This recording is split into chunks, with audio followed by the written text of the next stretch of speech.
Audio Jungle.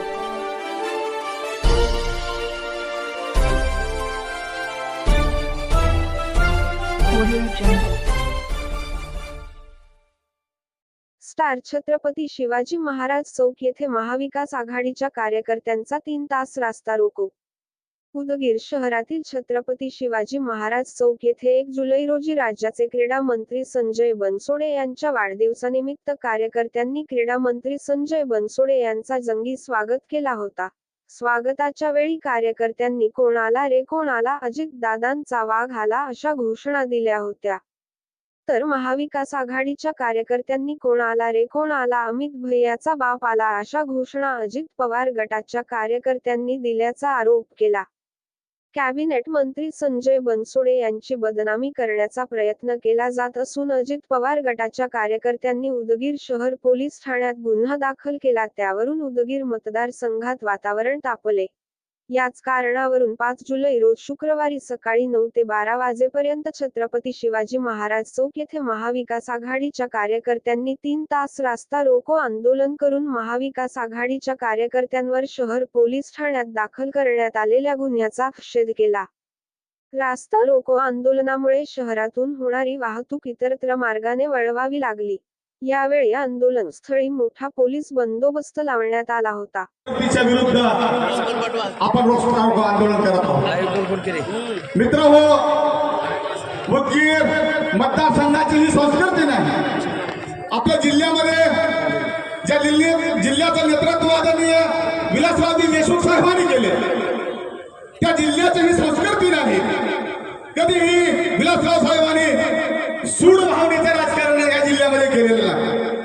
परंतु उदगीर मतदारसंघातून निवडून आलेले हे मंत्री या ठिकाणी हुकुमशाही आणि दडपशाहीचं राजकारण करू पाहत आहेत.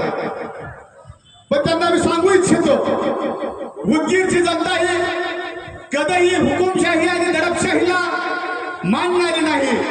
कारण या तालुक्याचा इतिहास, या मतदारसंघाचा इतिहास जर पाहिला आपण, तर या मतदारसंघामध्ये आदरणीय डोळे साहेब, भाई शामलालजी अशा अनेक क्रांतिकारक या तालुक्यामध्ये होऊन गेलेले आहेत. त्यामुळे क्रांतिकारकाचा तालुका म्हणून ओळखला जातो. अन्यायाच्या विरुद्ध लढण्याची धमक या मतदारसंघामधल्या लोकांमध्ये आहे.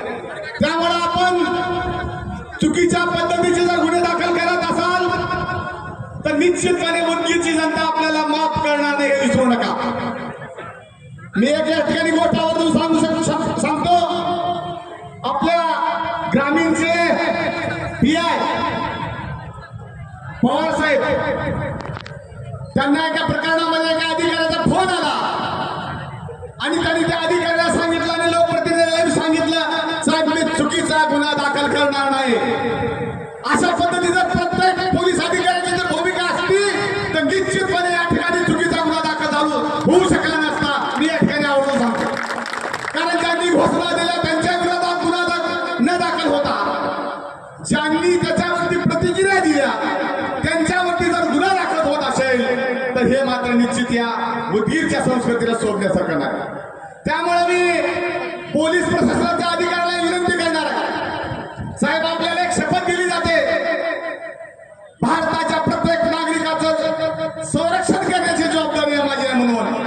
तर मग अशी विनंती करायची आपल्याला, जे गुन्हेगार असतील त्यांच्यावर निश्चितपणे गुन्हे दाखल करा, पण बेगुन्हेगारावरती गुन्हे दाखल करू नका. कारण ही आपली संस्कृतीने आपल्या देशामध्ये लोकशाही आहे आणि लोकशाही पद्धतीनेच या देशाचा राज्यकारभार चालला पाहिजे. त्यामुळं या ठिकाणी होत असलेल्या आंदोलनाच्या माध्यमातून मी सांगितलं की आपण खऱ्याला खरं आणि खोट्याला खरं, खोट्याला खोटं म्हणायचे या मंत्रिमध्ये आपली हिंमत नाही असं मला वाटायला लागलं.